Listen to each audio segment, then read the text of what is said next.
Hello friends, welcome to Cuckoo's kitchen. ഇന്ന് ഞാൻ നിങ്ങളുമായി ഷെയർ ചെയ്യാൻ ആഗ്രഹിക്കുന്ന ഡെസേർട്ടാണ് കസ്റ്റാർഡ് ട്രിഫിൾ. കസ്റ്റാർഡ് ട്രിഫിളിന് ആവശ്യമുള്ള ഇൻഗ്രീഡിയൻസ് നോക്കാം. ഞാനിവിടെ എടുത്തേക്കുന്നത് 1/2 ലിറ്റർ പാലാണ്. 4 ടേബിൾ സ്പൂൺ കസ്റ്റാർഡ് പൗഡറാണ് ഞാനിവിടെ എടുക്കുന്നത്.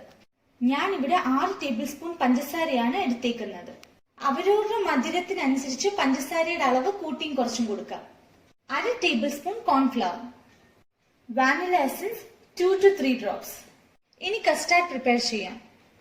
1/2 ലിറ്റർ പാലിൽ നിന്ന് കുറച്ച് പാലെടുത്ത് അതിലേക്ക് കോൺഫ്ലവറും കസ്റ്റാർഡ് പൗഡറും മിക്സ് ചെയ്ത് കൊടുത്തിട്ടുണ്ട്. ഇത് ചെയ്യുമ്പോൾ പ്രത്യേകം ശ്രദ്ധിക്കണം, ചൂടായ പാലിൽ നമ്മൾ കസ്റ്റാർഡ് പൗഡർ ഇട്ട് മിക്സ് ചെയ്യാൻ പാടില്ല, കാരണം ലംസ് ഫോം ആവാൻ ചാൻസ് ഉണ്ട്. ഞാൻ ഇവിടെ ഒരു സോസ് പാൻ എടുത്ത് അതിലേക്ക് പാലൊഴിച്ച് തിളപ്പിക്കാൻ വെച്ചിട്ടുണ്ട്. ഇതിലേക്ക് നമ്മൾ എടുത്തു വെച്ചിരുന്ന പഞ്ചസാര ഇട്ട് കൊടുക്കാം.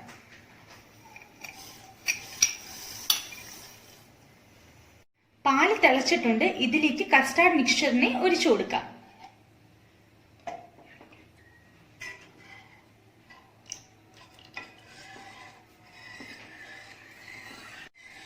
ഇത് നന്നായി ഇളക്കി കൊടുക്കണം, അല്ലെങ്കിൽ ലംസ് ഫോം ആവും. ഇനി നല്ലോണം കുറുക്കി കൊടുക്കാം. കസ്റ്റാർഡ് നല്ലോണം കുറുകി വന്നിട്ടുണ്ട്. ഫ്ലെയിം ഓഫ് ചെയ്തിട്ടുണ്ട്. ഇതിലേക്ക് 2 to 3 drops വാനില എസൻസ് ചേർത്ത് കൊടുക്കാം. ഇനി ഇതിനെ 10 മിനിറ്റ് തണുക്കാൻ വെക്കാം. ചൂടെല്ലാം പോയി നല്ലോണം തണുത്തിട്ടുണ്ട്. 2 മണിക്കൂർ നമുക്ക് ഇതിനെ റെഫ്രിജറേറ്റ് ചെയ്യാൻ വെക്കാം.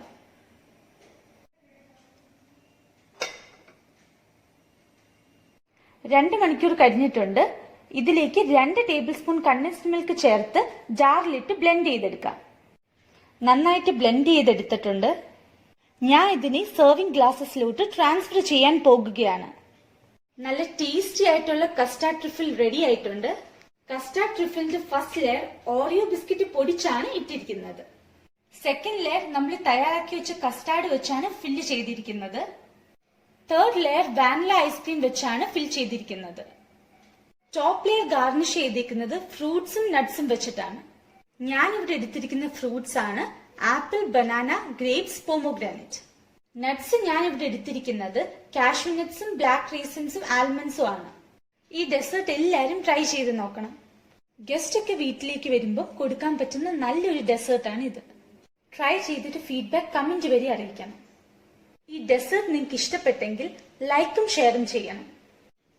എന്റെ പുതിയ വീഡിയോസിന്റെ നോട്ടിഫിക്കേഷൻ ലഭിക്കാൻ വേണ്ടി എല്ലാവരും ഈ ചാനലിൽ സബ്സ്ക്രൈബ് ചെയ്യണം. Thank you for watching.